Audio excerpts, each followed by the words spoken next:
Assalamualaikum warahmatullahi wabarakatuh. Saya Pinkan Putri Ramadanti, kelas 5C, yang akan menjelaskan tentang pengertian sewa guna usaha atau leasing. Yang dimaksud dengan finance lease adalah kegiatan sewa guna usaha di mana lease itu pada akhir masa kontraknya mempunyai hak opsi untuk membeli objek sewa guna usaha berdasarkan nilai sisa yang disepakati. Sedangkan operating lease pada akhir masa kontrak tidak mempunyai hak opsi dengan harga berdasarkan nilai sisa. Dari definisi tersebut ditarik kesimpulan bahwa sewa guna usaha itu merupakan suatu kontrak atau persetujuan sewa-menyewa. Objek sewa guna usaha adalah barang modal dan pihak lese memiliki hak opsi dengan harga berdasarkan nilai sisa.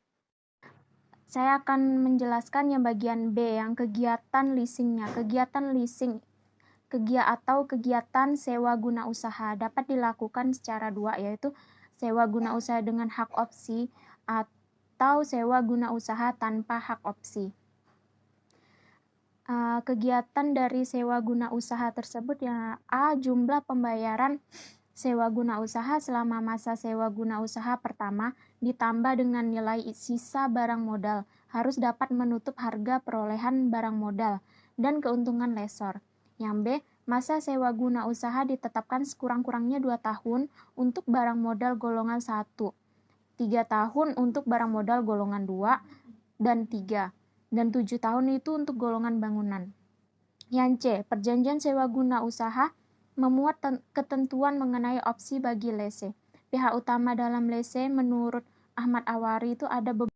Yang pertama, pihak perusahaan sewa guna usaha atau lesor, yaitu perusahaan atau pihak yang memberikan jasa pembiayaan kepada lese tersebut dalam bentuk barang modal.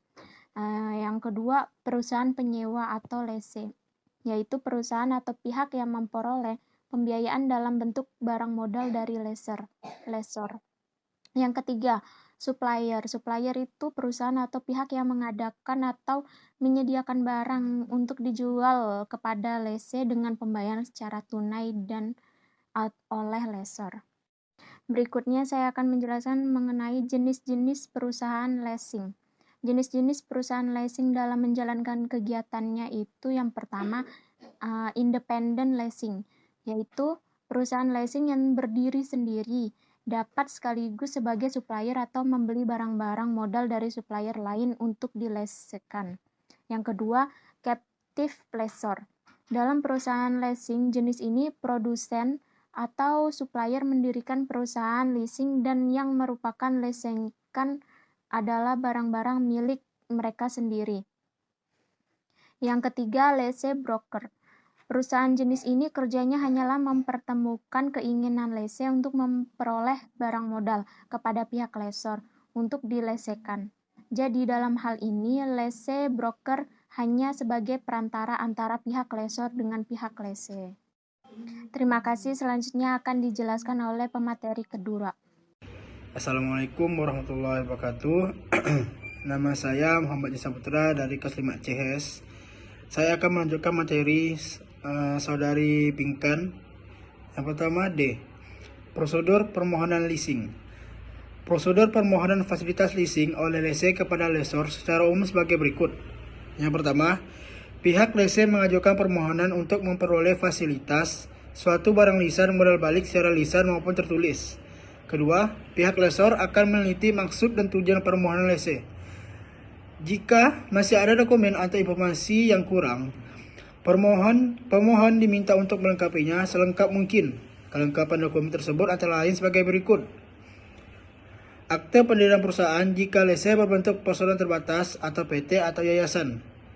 KTP dan kartu keluarga jika lese berbentuk perseorangan. Laporan keuangan, neraca, dan laporan laba rugi 3 tahun terakhir jika lese berbentuk PT. Slip gaji, dan bukti penghasilan jika lese berbentuk perseorangan, NPWP, baik untuk perseorangan maupun untuk perusahaan. 3. Jika dokumen yang dibutuhkan sudah lengkap, maka pihak lesor memberikan informasi tentang persyaratan dan perjanjian kontrak antara lese dan lesor, termasuk hak dan kewajiban masing-masing. 4. pihak lesor akan mengadakan penelitian dan analisis terhadap informasi yang diberikan lese dengan cara penelitian data untuk mengukur kemampuan dan kemauan lese membayar kembali. Penelitian ini dapat dilakukan dengan 5C, yaitu karakter, capacity, capital, kapasial, condition, dan collateral. Meneliti langsung ke lokasi lese adalah berada on the spot, meneliti ke lokasi di mana lese mempunyai hubungan. 5. Penelitian dilakukan untuk mengukur kemampuan nasabah untuk membayar dan kemauan untuk membayar disertai kebenaran informasi dan data yang ada di lapangan. Jika permohonan lese telah diterima pihak lesor, maka pihak lesor mengadakan pertemuan dengan pihak lese tentang persyaratan yang harus dipenuhi, antara lain penandatanganan surat perjanjian serta biaya-biaya yang dibayar oleh lese. Pihak lese membayar sejumlah kewajiban dan menandatangani surat perjanjian antara lese dan lesor. Pihak lesor melakukan pemesanan kepada supplier sesuai dengan barang yang diinginkan lese dan membayar sesuai dengan perjanjian pihak supplier. 9. Pihak lesor juga menghubungi serta membayar premi asuransi yang sudah disetor lese sebelumnya kepada pihak lesor. 10. Pihak supplier mengirim barang sesuai dengan surat pesanan dan surat bukti pembayaran yang dilakukan oleh lesor. 11. Pihak lesor juga mengirim polis asuransi kepada lese setelah diterbitkan oleh pihak lesor atau atas nama lese. Yang E. Sanksi hukum dari kerjasama leasing. Seperti pinjaman lainnya, bahwa tidak semua pinjaman berjalan mulus atau berjalan sesuai prosedur yang ada. Sekalipun sudah melalui prosedur yang benar, hal ini disebabkan oleh banyak faktor. Begitu pula dengan perusahaan leasing, jelas tidak semua barang modal yang dibiayai akan terlunasi secara rencana.